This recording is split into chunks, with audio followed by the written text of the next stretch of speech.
Welcome back to my channel Saraswati Classes Belagavi.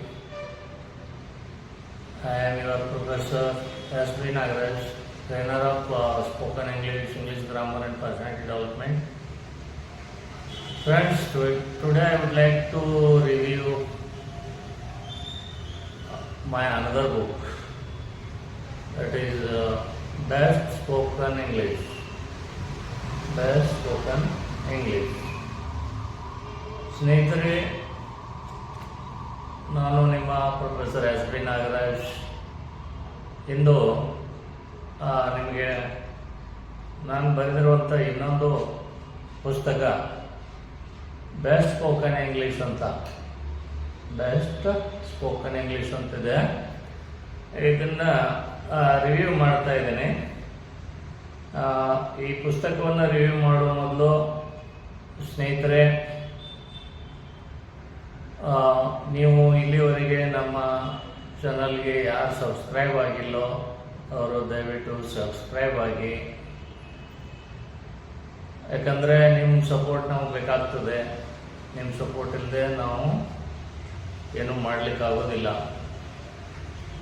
ಅದಕ್ಕೋಸ್ಕರ ಇಲ್ಲಿವರೆಗೆ ಯಾರು ಸಬ್ಸ್ಕ್ರೈಬ್ ಆಗಿಲ್ಲೋ ಅವರು ದಯವಿಟ್ಟು ಸಬ್ಸ್ಕ್ರೈಬ್ ಆಗಿ ಪಕ್ಕದಲ್ಲಿರುವಂಥ ಬೆಲ್ ಐಕಾನನ್ನು ಕ್ಲಿಕ್ ಮಾಡಲಿಕ್ಕೆ ಮರಿಬೇಡಿ.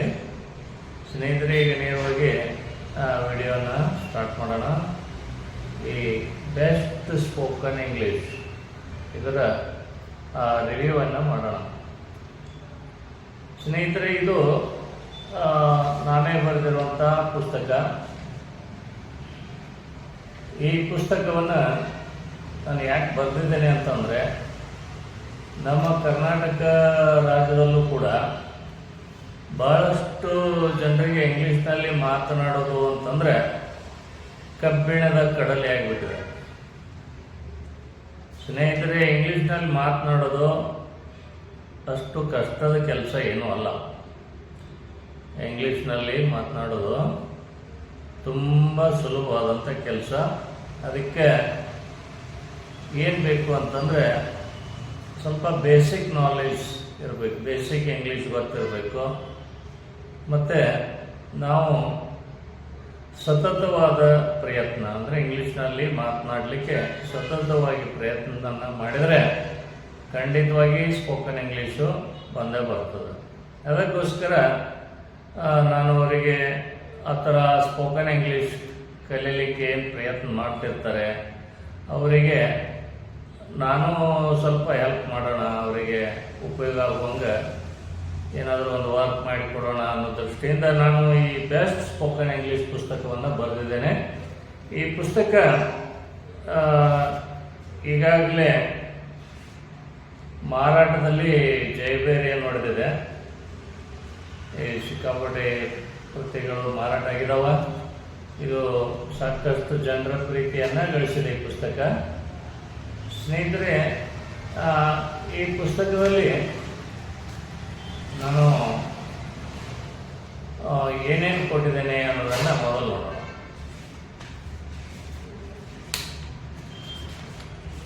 ಸ್ನೇಹಿತರೆ, ಈ ಪುಸ್ತಕದಲ್ಲಿ ನಾನು 6 ಸೆಕ್ಷನ್ ಮಾಡಿದ್ದೇನೆ. 6 ಸೆಕ್ಷನ್ಗಳನ್ನು ಮಾಡಿದ್ದೇನೆ. ಮೊದಲನೇ ಸೆಕ್ಷನು ಸ್ಪೀಕಿಂಗ್ ಪ್ರಾಕ್ಟೀಸ್ ಅಂತ ಬರುತ್ತೆ. ಎರಡನೇ ಸೆಕ್ಷನು ಯೂಸ್ಫುಲ್ ಗ್ರಾಮರ್ ಬರುತ್ತೆ. ಮೂರನೇ ಸೆಕ್ಷನ್ದಲ್ಲಿ ಕನ್ವರ್ಸೇಷನ್ ಪ್ರಾಕ್ಟೀಸ್ ಬರುತ್ತೆ. 4ನೇ ಸೆಕ್ಷನ್ ಒಳಗೆ ಎಸೆನ್ಷಿಯಲ್ ವೊಕ್ಯಾಬ್ಯುಲರಿ ಬರುತ್ತೆ. 5ನೇ ಸೆಕ್ಷನ್ನಲ್ಲಿ ಸ್ಟೋರಿ ಟೆಲ್ಲಿಂಗ್ ಬರುತ್ತೆ. 6ನೇ ಸೆಕ್ಷನ್ ಒಳಗೆ ಪಬ್ಲಿಕ್ ಸ್ಪೀಚ್ ಬರುತ್ತೆ. 6ನೇ ಸೆಕ್ಷನ್ನಲ್ಲಿ ಏನು ಬರುತ್ತೆ? Public speech. ಈಗ ಈ 6 ಸೆಕ್ಷನ್ದಲ್ಲಿ ಪ್ರತಿಯೊಂದು ಸೆಕ್ಷನ್ದಲ್ಲಿ ಏನು ಬಂದಿದೆ ಅನ್ನೋದನ್ನು ನೋಡೋಣ. ನಾನು ಈ ಸ್ಪೀಕಿಂಗ್ ಪ್ರಾಕ್ಟೀಸ್ ಅನ್ನುವಂಥ ಮೊದಲನೇ ಸೆಕ್ಷನ್ದಲ್ಲಿ ನಾನು ಏನು ಕೊಟ್ಟಿದ್ದೇನೆ ಅಂದರೆ, ಸ್ಪೀಕಿಂಗ್ ವಿತ್ ಎ ಸ್ಟ್ರೇಂಜರ್ ಅಂದರೆ ಅಪರಿಚಿತರ ಜೊತೆಗೆ ನಾವು ಇಂಗ್ಲೀಷ್ನಲ್ಲಿ ಮಾತನಾಡೋದು ಹೇಗೆ. ಟೈಮ್ ಟೆಲ್ಲಿಂಗ್ ಅಂದರೆ ಇಂಗ್ಲೀಷ್ನಲ್ಲಿ ಯಾವ ರೀತಿಯಾಗಿ ಟೈಮ್ ಹೇಳಬೇಕು, ಕರೆಕ್ಟಾಗಿ ಇಂಗ್ಲೀಷ್ನಲ್ಲಿ ಟೈಮ್ ಹೇಳೋದು ಹೇಗೆ. ಈಗ ನಮ್ಮ ಅಲ್ಲಿ ಸಾಕಷ್ಟು ಜನರು ಟೈಮ್ ಹೇಳೋದು ಅಂದ್ಕೂಡಲೇ 9:30, 9:20, 9:45 9:15 ಈ ಥರ ಹೇಳ್ತಾರೆ. ಅದು ಖಂಡಿತ ಇಂಗ್ಲೀಷ್ ಮೆಥಡ್ ಅಲ್ಲ ಸ್ನೇಹಿತರೆ. ಅದು ಇನ್ನು ಇದೇ ಸ್ಪೀಕಿಂಗ್ ಪ್ರಾಕ್ಟೀಸ್ನಲ್ಲಿ ಸ್ಪೀಕಿಂಗ್ ವಿತ್ ಗೆಸ್ಟ್, ಅತಿಥಿಗಳ ಜೊತೆಗೆ ಯಾವ ರೀತಿ ಮಾತಾಡಬೇಕು, ಗೆಟಿಂಗ್ ಪರ್ಮಿಷನ್, ನಾವೆಲ್ಲಾದರೂ ಯಾವುದಾದ್ರೂ ಆಫೀಸಿಗೆ ಎಲ್ಲಾದರೂ ಹೋದಾಗ ಅಲ್ಲಿ ಪರ್ಮಿಷನನ್ನು ತೊಗೊಂಡು ಒಳಗೆ ಹೋಗ್ಬೇಕಾಗ್ತದೆ. ಅಲ್ಲಿ ಯಾವ ರೀತಿಯಾಗಿ ಪರ್ಮಿಷನ್ ತಗೋಬೇಕು. ದ ಗ್ರೀಟಿಂಗ್ಸ್ ಅಂತ ಬರುತ್ತೆ, ಇನ್ನೊಂದು ಲೆಸನ್ನು ದ ಗ್ರೀಟಿಂಗ್ಸ್ ಅಂತ ಬರುತ್ತೆ ಇದರಲ್ಲಿ ಮೊದಲನೇ ಸೆಕ್ಷನಲ್ಲಿ. ಗ್ರೀಟಿಂಗ್ಸ್ ಅಂದ್ರೇನು, ನಾವು ಈ ಯಾವಾಗ ಗುಡ್ ಮಾರ್ನಿಂಗ್ ಹೇಳಬೇಕು, ಯಾವ ರೀತಿಯಾಗಿ ಹೇಳಬೇಕು, ಅಥವಾ ಗುಡ್ ಆಫ್ಟರ್ನೂನ್ ಅನ್ನು ಯಾವಾಗ ಹೇಳಬೇಕು, ಯಾವ ರೀತಿಯಾಗಿ ಹೇಳಬೇಕು, ಈ ಥರ ಇದು ಎಲ್ಲ ಗ್ರೀಟಿಂಗ್ಸ್ ಬರ್ತವೆ. Good morning, good afternoon, good evening, good night, ಯಾವ ಸಮಯದಿಂದ ಯಾವ ಸಮಯದವರೆಗೆ ಇವುಗಳನ್ನು ನಾವು ಉಪಯೋಗಿಸಬೇಕು ಅನ್ನೋದನ್ನು ಕೂಡ ನಾನು ಕೊಟ್ಟಿದ್ದೇನೆ. ಇನ್ನು ಇದರಲ್ಲಿ 6ನೇ ಲೆಸನ್ ಏನು ಬರುತ್ತೆ ಅಂದರೆ ಆರ್ಟಿಕಲ್ಸ್ ಅನ್ನ ಸ್ಪೀಕಿಂಗಲ್ಲಿ ಹೇಗೆ ಉಪಯೋಗ ಮಾಡೋದು. ಆರ್ಟಿಕಲ್ಸ್ ಇನ್ ಸ್ಪೀಕಿಂಗ್ ಅಂತ ಬರುತ್ತೆ. ಈ ಎ ಆ್ಯಂಡ್ ದ ಇವೇನು ಆರ್ಟಿಕಲ್ಸ್ ಇದಾವಲ್ಲ, ಇವನ್ನ ಇಂಗ್ಲೀಷ್ನಲ್ಲಿ ಮಾತನಾಡುವಾಗ ಯಾವ ರೀತಿ ಉಪಯೋಗ ಮಾಡಬೇಕು ಅನ್ನೋದನ್ನು ನಿಮಗೆಲ್ಲ ಪ್ರಾಕ್ಟಿಕಲ್ ಆಗಿ ನಾನು ಕೊಟ್ಟಿದ್ದೇನೆ. ಅದೇ ರೀತಿಯಾಗಿ ಇಲ್ಲಿ ಲೆಸನ್ ನಂಬರ್ 7 ಬರುತ್ತೆ. ಅದು ಯೂಸೇಜ್ ಆಫ್ ಟೆನ್ಸಸ್. ಈ present tens, fast tens, future tense ಇವುಗಳನ್ನು ನಾವು ಇಂಗ್ಲೀಷ್ನಲ್ಲಿ ಮಾತನಾಡುವಾಗ ಯಾವ ರೀತಿಯಾಗಿ ಉಪಯೋಗಿಸಬೇಕು ಅನ್ನೋದನ್ನು ಕೂಡ ನಾನು ಪ್ರಾಕ್ಟಿಕಲ್ ಆಗಿ ಕೊಟ್ಟಿದ್ದೇನೆ. ಇನ್ನು 8ನೇ ಲೆಸನ್ ಯೂಸೇಜ್ ಆಫ್ ಟೆನ್ಸಸ್, ಅದೇ ಟೆನ್ಸನ್ನು ಕಂಟಿನ್ಯೂ ಆಗುತ್ತೆ.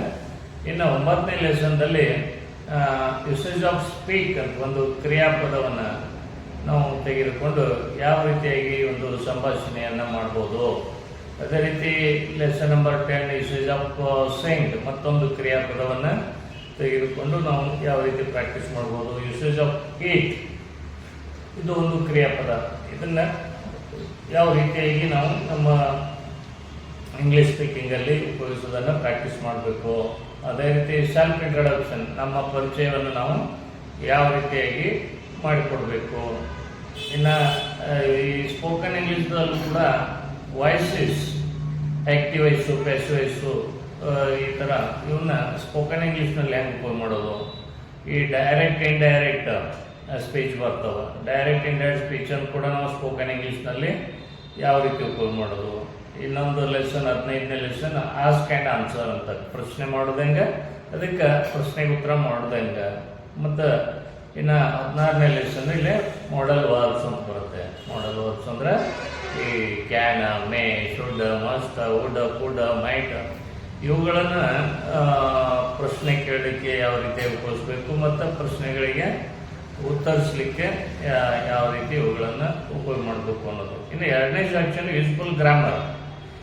ಸ್ನೇಹಿತರೆ, ಇಂಗ್ಲೀಷ್ನಲ್ಲಿ ನಾವು ಮಾತನಾಡಬೇಕು ಅಂದರೆ ನಮಗೆ ಈ ಇಂಗ್ಲೀಷ್ ಗ್ರಾಮರಲ್ಲಿ ಒಂದಿಷ್ಟಾದರೂ ನಮಗೆ ಗೊತ್ತಿರಬೇಕು. ಅದು ಇಂಪಾರ್ಟೆಂಟ್ ಗ್ರಾಮರ್, ಅಷ್ಟಾದರೂ ನಮಗೆ ಗೊತ್ತಿರಬೇಕು. ಗೊತ್ತಿದ್ದರೆ ನಾವು ಇಂಗ್ಲೀಷ್ನಲ್ಲಿ ಮಾತನಾಡುವಾಗ ಮಿಸ್ಟೇಕ್ಸ್ ಆಗೋದಿಲ್ಲ. ಅದಕ್ಕೋಸ್ಕರ ಮೋಸ್ಟ್ ಇಂಪಾರ್ಟೆಂಟ್ ಗ್ರಾಮರನ್ನು ಮಾತ್ರ ನಾನು ಹೇಳ್ಕೊಟ್ಟಿದ್ದೇನೆ. ಇದು ದಿ ಆರ್ಟಿಕಲ್ಸ್ ಅಂತ, ಈ ಆರ್ಟಿಕಲ್ಸ್ ಉಪಪದಗಳನ್ನು ಬರ್ತಾವೆ. ಈ ಆ್ಯಂಡ್ ದ ಇವುಗಳ ಬಗ್ಗೆ ಗ್ರಾಮರ್ ಕೊಟ್ಟಿದ್ದೇನೆ. ಅದೇ ರೀತಿ ವರ್ಬ್ಲಿಸ್ ಬರ್ತಾವೆ. ಈ ಕ್ರಿಯಾಪದಗಳನ್ನು first form, second form, third form ಹೆಂಗೆ ಆಗ್ತವೆ ಅಂದರೆ V1, V2, V3 ಅಂತ ಹೇಳ್ತೀವಲ್ಲ, ಅದು ಅವುಗಳ ಲಿಸ್ಟನ್ನು ಕೂಡ ನಾನು ಹೇಳ್ಕೊಟ್ಟಿದ್ದೇನೆ. ಇನ್ನು ಗ್ರಾಮರಲ್ಲಿ ಈ ಟೆನ್ಸಸ್ಸನ್ನು ಗ್ರಾಮರ್ದಲ್ಲೂ ಕೂಡ ನಾನು ಕೊಟ್ಟಿದ್ದೇನೆ. ಅಲ್ಲಿ ಟೆನ್ಸನ್ನು ಪ್ರಾಕ್ಟಿಕಲ್ ಆಗಿ ಹೆಂಗೆ ಉಪಯೋಗಿಸೋದನ್ನು ಕೊಟ್ಟಿದ್ದೇನೆ. ಇಲ್ಲಿ ಟೆನ್ಸನ್ನು ಎಕ್ಸ್ಪ್ಲೈನ್ ಮಾಡಿದ್ದೇನೆ ಗ್ರಾಮರಲ್ಲಿ. ಇನ್ನು 3ನೇ ಸೆಕ್ಷನಲ್ಲಿ ಕನ್ವರ್ಸೇಷನ್ ಪ್ರಾಕ್ಟೀಸ್ ಬರುತ್ತೆ. ಅಂದರೆ ಸಂಭಾಷಣೆಗಳನ್ನು ಯಾವ ಥರ ನಾವು ಮಾಡಬೇಕು, ಇದು 3ನೇ ಸೆಕ್ಷನ್. ಇಲ್ಲಿ ಮೊದಲನೇದಾಗಿ ಸ್ಪೀಕಿಂಗ್ ವಿತ್ ಎ ಗರ್ಲ್, ಒಂದು ಹುಡುಗಿ ಜೊತೆಗೆ ಯಾವ ರೀತಿಯಾಗಿ ಇಂಗ್ಲೀಷ್ನಲ್ಲಿ ಮಾತನಾಡೋದು. ಟಾಕಿಂಗ್ ಎಟ್ ಹೋಮ್, ಮನೆಯಲ್ಲಿ ಯಾವ ಥರ ಮಾತಾಡಬೇಕು. Father's advice to his son, ಅಂದರೆ ಒಬ್ಬರು ತಂದೆ ಆದವರು ಮಗನಿಗೆ ಯಾವ ರೀತಿಯಾಗಿ ಸಲಹೆ ಸೂಚನೆಗಳನ್ನು ಕೊಡ್ತಾರೆ, ಅಭ್ಯಾಸ ಮಾಡೋದ್ರ ಬಗ್ಗೆ ಆಗಲಿ ಯಾವುದೇ ಆಗಲಿ. ಇನ್ನು ಮತ್ತೊಂದು ಲೆಸನ್ ಬರುತ್ತೆ ಇಲ್ಲಿ ಕನ್ವರ್ಷನ್ ಪ್ರಾಕ್ಟೀಸ್ನಲ್ಲಿ, ಕನ್ವರ್ಷನ್ ಆಟ್ ದ ಬ್ಯಾಂಕ್. ಅಂದರೆ ಬ್ಯಾಂಕಿಗೆ ಹೋದಾಗ ನಾವು ಆ ಬ್ಯಾಂಕರ್ ಜೊತೆಗೆ ನಾವು ಯಾವ ರೀತಿಯಾಗಿ ಸಂಭಾಷಣೆ ಮಾಡಬೇಕು. ಇನ್ನು ಸ್ಪೀಕಿಂಗ್ ವಿತ್ ದ ಕಸ್ಟಮರ್, ಒಂದು ಯಾವುದೇ ಒಂದು ಬಿಸ್ನೆಸ್ಸನ್ನು ನೀವು ಹೋಗ್ಬೇಕಾದ್ರೆ ಅಲ್ಲಿ ಕಸ್ಟಮರ್ ಜೊತೆಗೆ ಯಾವ ರೀತಿ ಮಾತಾಡಬೇಕು, ಟಾಕಿಂಗ್ ಟು ಈಸ್ ವೈಫ್ ಅಂದರೆ ಒಬ್ಬ ಗಂಡ ತನ್ನ ಹೆಂಡತಿ ಜೊತೆಗೆ ಯಾವ ಥರ ಮಾತಾಡ್ತಾನೆ, ವೇ ಡೈರೆಕ್ಷನ್ ಅಂದರೆ ದಾರಿ ಕೇಳ್ತಾರೆ ಕೆಲವರು, ನೀವು ಅಲ್ಲಿಗೆ ಹೆಂಗೆ ಹೋಗ್ಬೇಕ್ರಿ, ಯಾವ ಥರ ಹೋಗೋದು, ಆ ದಾರಿ ನೀವು ಹೇಳ್ಬೇಕಾಗ್ತದೆ, ಅದನ್ನ ಹೆಂಗೆ ಹೇಳೋದು, ಅದು ಕೂಡ ವೇ ಡೈರೆಕ್ಷನ್ದಲ್ಲಿ ಕೊಟ್ಟಿದೆ ನಾನು. ಡಾಕ್ಟರ್ ಆ್ಯಂಡ್ ಪೇಷಂಟ್, ನೀವು ಪೇಷಂಟು ಡಾಕ್ಟರ್ ಕಡೆ ಹೋದಾಗ ಡಾಕ್ಟರ್ ಜೊತೆಗೆ ಪೇಷಂಟು ಇಂಗ್ಲೀಷ್ನಲ್ಲಿ ಯಾವ ಥರ ಮಾತಾಡ್ತಾನೆ ಅದು ಕೂಡ ಇದೆ. ಫೋನ್ ಕನ್ವರ್ಷನ್, ಇಂಗ್ಲೀಷ್ನಲ್ಲಿ ಫೋನ್ನಲ್ಲಿ ಯಾವ ಥರ ಮಾತಾಡಬೇಕು, ಮೊಬೈಲ್ ಫೋನ್ನಲ್ಲಿ ಆಗಲಿ ಯಾವುದೇ ಫೋನ್ನಲ್ಲಿ ಇಂಗ್ಲೀಷ್ನಲ್ಲಿ ಯಾವ ಥರ ಮಾತಾಡಬೇಕು. ಸ್ಪೀಕಿಂಗ್ ಟು ಆ್ಯನ್ ಅಂಕಲ್, ಒಬ್ಬರು ಅಂಕಲ್ ಜೊತೆಗೆ ಇಂಗ್ಲೀಷ್ನಲ್ಲಿ ಹೇಗೆ ಮಾತಾಡೋದು. ಇನ್ನು ಜಾಬ್ ಇಂಟ್ರ್ಯೂ, ನೌಕರಿ ಸಲುವಾಗಿ ಇಂಟ್ರ್ಯೂವನ್ನು ಹೇಗೆ ಕೊಡಬೇಕು. ಮತ್ತು ಬರ್ತ್ಡೇ ಸೆಲೆಬ್ರೇಷನ್ ಅಂದರೆ ಹುಟ್ಟುಹಬ್ಬಕ್ಕೆ ಹೋಗಿರ್ತೀರಿ, ಯಾರ್ದಾದ್ರೂ ಬರ್ತ್ಡೇಗೆ ಹೋಗಿರ್ತೀರಿ, ಅಲ್ಲಿ ಜನ ಸೇರ್ತಾರೆ, ಅಲ್ಲಿ ಅವ್ರ ಜೊತೆಗೆ ನಾವು ಹೇಗೆ ಮಾತಾಡಬೇಕು. ಅಡ್ಮಿಷನ್ ಇಂಟರ್ವ್ಯೂ, ಈ ಮಕ್ಕಳನ್ನು ಯಾವುದೇ ಸ್ಕೂಲ್ನಲ್ಲಿ ಸೇರಿಸ್ಕೋಬೇಕಾದ್ರೆ ಮಕ್ಕಳಿಗೆ ಅಲ್ಲಿ ಪ್ರಿನ್ಸಿಪಲ್ ಅಥವಾ ಹೆಡ್ ಮಾಸ್ಟ್ರು ಅವಕ್ಕೆ ಇಂಟರ್ವ್ಯೂ ತೊಗೋತಾರೆ. ಅವಾಗ ಆ ಇಂಟರ್ವ್ಯೂವನ್ನು ಆ ಮಕ್ಕಳು ಹೆಂಗೆ ಫೇಸ್ ಮಾಡಬೇಕು ಅನ್ನೋದು ಕೂಡ ನಾನು ಹೇಳ್ಕೊಟ್ಟಿದ್ದೇನೆ. ಇನ್ನು 4ನೇ ಸೆಕ್ಷನ್ನಲ್ಲಿ ಎಸೆನ್ಷಿಯಲ್ ವೊಕ್ಯಾಬ್ಯುಲರಿ ಅಂದರೆ ನಮಗೆ ಶಬ್ದ ಭಂಡಾರ, ಶಬ್ದಕೋಶ, ಅದು ಕನಿಷ್ಠ ನಮಗೆ ಇಷ್ಟಿಷ್ಟು ಶಬ್ದಗಳು ನಮ್ಗೆ ಗೊತ್ತಿರಬೇಕು. ಕನಿಷ್ಠ ಒಂದು 3,000 ಶಬ್ದಗಳ ಅರ್ಥ ಆದರೂ ನಮಗೆ ಗೊತ್ತಿರಬೇಕು. ನಮ್ಮ ಮಾತೃಭಾಷೆಯಲ್ಲಿ ನಮಗೆ ಒಂದು 3,000 ಶಬ್ದಗಳ ಅರ್ಥ ಆದರೂ ನಮ್ಗೆ ಗೊತ್ತಿದ್ದರೆ ನಮಗೆ ಇಂಗ್ಲೀಷ್ನಲ್ಲಿ ಮಾತಾಡಲಿಕ್ಕೆ ಯಾವ ತೊಂದರೆ ಆಗೋದಿಲ್ಲ. ಇಂಗ್ಲೀಷ್ನಲ್ಲಿ ಬರಲಿಕ್ಕೂ ಕೂಡ ಅವೇ ಶಬ್ದಗಳು ಉಪಯೋಗ ಆಗ್ತವೆ, ಇಂಗ್ಲೀಷ್ ಅರ್ಥ ಮಾಡ್ಕೊಳ್ಳಿಕ್ಕೂ ಅವೇ ಶಬ್ದಗಳು ಉಪಯೋಗ ಆಗ್ತವೆ. ಅದಕ್ಕೋಸ್ಕರ ಇಲ್ಲಿ ಎಸೆನ್ಷಿಯಲ್ ವೊಕ್ಯಾಬ್ಯುಲರಿ ಅಂತ ಒಂದು ಸೆಕ್ಷನ್ ಕೊಟ್ಟಿದ್ದೇನೆ. ಅದರಲ್ಲಿ ಯೂಸ್ಫುಲ್ ವರ್ಡ್ಸ್, ಉಪಯುಕ್ತವಾದಂಥ ಶಬ್ದಗಳು, ಅದರ ಜೊತೆಗೆ ಇಡಿಯಮ್ಸ್ ಮತ್ತು ಫ್ರೇಸಸ್ಸು, ಪ್ರಿಫಿಕ್ಸು ಮತ್ತು ಸಫಿಕ್ಸು, ಆಮೇಲೆ ವರ್ಡ್ ಬಿಲ್ಡಿಂಗು, ಸಿನಾನಿಯಮ್ಸು, ಆ್ಯಂಟೋನಿಯಮ್ಸು, ಈ ಥರ ಇಲ್ಲಿ ಅವಶ್ಯ ಇದ್ದದ್ದ ವೊಕ್ಯಾಬ್ಯುಲರಿ ಕೂಡ ನಾನು ಕೊಟ್ಟಿದ್ದೇನೆ. ಇನ್ನು 5ನೇ ಸೆಕ್ಷನಲ್ಲಿ ಸ್ಟೋರಿ ಟೆಲ್ಲಿಂಗ್, ಇಂಗ್ಲೀಷ್ನಲ್ಲಿ ಕತೆ ಹೇಳೋದು ಹೇಗೆ, ಇಂಗ್ಲೀಷ್ನಲ್ಲಿ ಕತೆ ಹೇಳೋದು ಹೇಗೆ. ಇಲ್ಲಿ ಕೆಲವೊಂದು ಮಾಡೆಲ್ ಸ್ಟೋರೀಸ್ ಅನ್ನು ನಾನು ಕೊಟ್ಟಿದ್ದೇನೆ. ಒಂದನೇದು the snake and the frogs ಅಂತ, ಇನ್ನು 2ನೇದು ಕ್ಯಾಪ್ಸಲರ್ ಆ್ಯಂಡ್ ದ ಮಂಕೀಸ್, ಆಮೇಲೆ ಹ್ಯಾಪನ್ಸ್ ಫಾರ್ ದ ಬೆಸ್ಟ್ ಅಂತ, ಇನ್ನೊಂದು the boy and his dog, ಮತ್ತೊಂದು 5 ಸನ್ಸ್ ಆಫ್ ಎ ಫಾದರ್, ಇನ್ನೊಂದು ಸ್ಟೋರಿಯನ್ನು ನಾನು ಹೇಳ್ಕೊಟ್ಟಿದ್ದೇನೆ the king Bruce and the spider. ಇದನ್ನು ಇಂಗ್ಲೀಷ್ನ ಕತೆ ಹೆಂಗೆ ಹೇಳಬೇಕು ಅನ್ನೋದನ್ನು ಇಲ್ಲಿ ನಾನು ಕೊಟ್ಟಿದ್ದೇನೆ. ಅದರ ಜೊತೆಗೆ ಕೊನೆ ಸೆಕ್ಷನ್ 6ನೇ ಸೆಕ್ಷನ್ನು ಪಬ್ಲಿಕ್ ಸ್ಪೀಚ್, ಈ ಸಭೆ ಸಮಾರಂಭಗಳಲ್ಲಿ ಜನರನ್ನು ಉದ್ದೇಶಿಸಿ ಭಾಷಣವನ್ನು ಯಾವ ರೀತಿಯಾಗಿ ಮಾಡಬೇಕು ಅದು ಕೂಡ ಕೆಲವೊಂದು ಮಾಡೆಲ್ಸನ್ನು ನಾನು ಇಲ್ಲಿ ಕೊಟ್ಟಿದ್ದೇನೆ. ಚಿಲ್ಡ್ರನ್ಸ್ ಡೇ, ಮಕ್ಕಳ ದಿನಾಚರಣೆ ದಿವಸ ಯಾವ ರೀತಿ ಭಾಷಣ ಮಾಡಬೇಕು, ರಿಪಬ್ಲಿಕ್ ಡೇ ದಿವಸ ಯಾವ ರೀತಿಯಾಗಿ ಮಾತಾಡಬೇಕು, ದ ಟೀಚರ್ಸ್ ಡೇ ದಿವಸ ಯಾವ ರೀತಿಯಾಗಿ ಮಾತಾಡಬೇಕು, ದ ಇಂಡಿಪೆಂಡೆನ್ಸ್ ಡೇ, ಸ್ವತಂತ್ರ ದಿನಾಚರಣೆ ದಿವಸ ನಾವು ಯಾವ ರೀತಿಯಾಗಿ ಮಾತಾಡಬೇಕು ಅನ್ನೋದನ್ನು ಕೂಡ ಈ ಪುಸ್ತಕದಲ್ಲಿ ನಾನು ಕೊಟ್ಟಿದ್ದೇನೆ. ಹೀಗಾಗಿ ಈ ಪುಸ್ತಕ ಈಗ ಪಬ್ಲಿಷ್ ಆಗಿ ಆಲ್ಮೋಸ್ಟ್ 1 ವರ್ಷ ಆಯಿತು. 1 ವರ್ಷದಲ್ಲಿ ಈ ಪುಸ್ತಕ ಈಗಾಗಲೇ ಸಾಕಷ್ಟು ಜೈಬೇರಿ ಹೊಡೆದಿದೆ. ಎಲ್ಲ ಪುಸ್ತಕದ ಅಂಗಡಿಗಳಲ್ಲಿ ಇದು ಸಾಕಷ್ಟು ಮಾರಾಟ ಆಗ್ತಾ ಇದೆ. ಈ ಪುಸ್ತಕ ಟೋಟಲ್ಲು 164 ಪುಟಗಳಿದೆ. 164 ಪೇಜಸ್ ಇದೆ. ಇದರ ಬೆಲೆ ಈ ಎಡಿಷನ್ದು ಕೇವಲ 120 ರೂಪಾಯಿ ಇದೆ. 120 ರೂಪಾಯಿ ಇದೆ. ಸ್ನೇಹಿತರೆ, ಈ ಪುಸ್ತಕ ನಿಮಗೆ ಈ ಸಪ್ನಾ ಬುಕ್ ಹೌಸ್ ಬೆಂಗಳೂರು ಏನಿದೆಲ್ಲ, ಅವರು ದೇಶಾದ್ಯಂತ ಭಾರತ ದೇಶ ತುಂಬ ಸಾಕಷ್ಟು ಕಡೆ ಅವರು ಬ್ರ್ಯಾಂಚ್ ಅದಾವೆ. ಎಲ್ಲ ಬ್ರ್ಯಾಂಚಲ್ಲೂ ಕೂಡ ನಾನು ಬರೆದದ್ದು ಎಲ್ಲ ಪುಸ್ತಕ ಸಿಗ್ತಾವ. ಈ ಪುಸ್ತಕ ಕೂಡ ಸಿಗ್ತದೆ. ಇದು ಹೀಗಾಗಿ ನಿಮಗೆ ಯಾರಿಗಾದ್ರೂ ಈ ಪುಸ್ತಕವನ್ನು ಖರೀದಿಸಬೇಕಂತಿದ್ರೆ ನೀವು ನಿಮ್ಮ ಸಪ್ನಾ ಬುಕ್ ಹೌಸ್, ನಿಮ್ಮ ಹತ್ತಿರದ ಸಪ್ನಾ ಬುಕ್ ಹೌಸಲ್ಲಿ ನೀವು ಖರೀದಿ ಮಾಡ್ಬೋದು. ಅಥವಾ ಇನ್ನೂ ಈ ಕರ್ನಾಟಕ ರಾಜ್ಯದಲ್ಲಿ ಸಾಕಷ್ಟು ಲೀಡಿಂಗ್ ಬುಕ್ ಸ್ಟಾಲ್ಸ್ ಅದಾವ. ಆ ಎಲ್ಲ ಲೀಡಿಂಗ್ ಬುಕ್ ಸ್ಟಾಲ್ಸ್ದಲ್ಲೂ ಕೂಡ ನಾವು ಬರೆದಂಥ ಎಲ್ಲ ಪುಸ್ತಕಗಳು ಹಿಡ್ಕೊಂಡು ಎಲ್ಲ ಪುಸ್ತಕಗಳು ನಿಮ್ಗೆ ಸಿಗ್ತಾವೆ. ಆ ಪುಸ್ತಕಗಳನ್ನು ನಿಮ್ಗೆ ಯಾವ್ದು ಬೇಕೋ ಆ ಪುಸ್ತಕವನ್ನು ನೀವು ಖರೀದಿ ಮಾಡ್ಬೋದು. ಅದೇ ರೀತಿಯಾಗಿ ಈ ಪುಸ್ತಕ ನಿಮಗೆ ಅಮೆಜಾನ್ ಕಿಂಡಲಲ್ಲಿ ಕೂಡ ಸಿಗ್ತದೆ, ಅಲ್ಲಿ ನೀವು ಈ ಪುಸ್ತಕವನ್ನು ಖರೀದಿಸ್ಬೋದು. ಸ್ನೇಹಿತರೆ, ಈ ಪುಸ್ತಕ ಈಗಾಗಲೇ ಸಾಕಷ್ಟು ಪ್ರಸಿದ್ಧಿಯನ್ನು ಪಡೆದಿದೆ. ನೀವು ಕೂಡ ಈ ಪುಸ್ತಕದ ಉಪಯೋಗವನ್ನು ತಗೋತೀರಿ ಅಂಥೇಳಿ ನಾನು ನಂಬಿದ್ದೀನಿ ಸ್ನೇಹಿತರೆ. ಇನ್ನು ಈ ವಿಡಿಯೋ, ಈ ಪುಸ್ತಕದ ರಿವ್ಯೂವನ್ನು ನಾನೇನು ಮಾಡಿದಲ್ಲ, ಇದು ನಿಮಗೆ ಇಷ್ಟ ಆಗಿದ್ದರೆ ಲೈಕ್ ಮಾಡಿ, ಶೇರ್ ಮಾಡಿ. ಮತ್ತು ನಾವು ನಡೆಸುವಂಥ ಲೈವ್ ಆನ್ಲೈನ್ ಸ್ಪೋಕನ್ ಇಂಗ್ಲೀಷ್ ಕ್ಲಾಸ್ಗಳನ್ನು ಕೂಡ ನೀವು ಜಾಯಿನ್ ಮಾಡ್ಬೋದು. ಅದೇ ರೀತಿಯಾಗಿ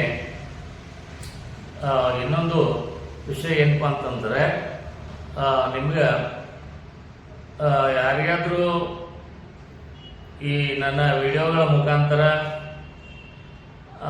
ಬೇರೆ ಬೇರೆ ಕಂಟೆಂಟ್ ಬೇಕಂತಿದ್ರೆ, ಅಥವಾ ನಾನು ಮಾಡುವ ವಿಡಿಯೋಗಳಲ್ಲಿ ಏನಾದರೂ ನಿಮಗೆ ಬದಲಾವಣೆಗಳನ್ನು ಮಾಡಬೇಕು ಅಂತ ಅನಿಸಿದರೆ ದಯವಿಟ್ಟು ಕಾಮೆಂಟ್ ಮಾಡಿ. ನೀವು ಕಮೆಂಟ್ ಮಾಡಿ ಹೇಳಿದ್ರೆ ನಿಮಗೆ ಎಂಥ ಕಂಟೆಂಟ್ ಬೇಕು ಆ ಥರ ಕಂಟೆಂಟನ್ನು ನಮಗೆ ಕೊಡಲಿಕ್ಕಾಗ್ತದೆ. ಮತ್ತು ಈ ನಮ್ಮ ವಿಡಿಯೋಗಳಲ್ಲಿ ಏನಾದರೂ ಮಿಸ್ಟೇಕ್ಸ್ ಆಗ್ತಾ ಇದ್ದರೆ ಅವುಗಳನ್ನು ತಿದ್ದುಕೊಳ್ಳಿಕ್ಕಾಗ್ತದೆ ಸ್ನೇಹಿತರೆ. ಯಾಕಂದರೆ ಒಟ್ಟಿನಲ್ಲಿ ನಿಮ್ಮ ಸಲಹೆ ಸೂಚನೆಗಳು ನಿಮ್ಮ ಕಮೆಂಟ್ ಮುಖಾಂತರ ನಮಗೆ ಬೇಕು.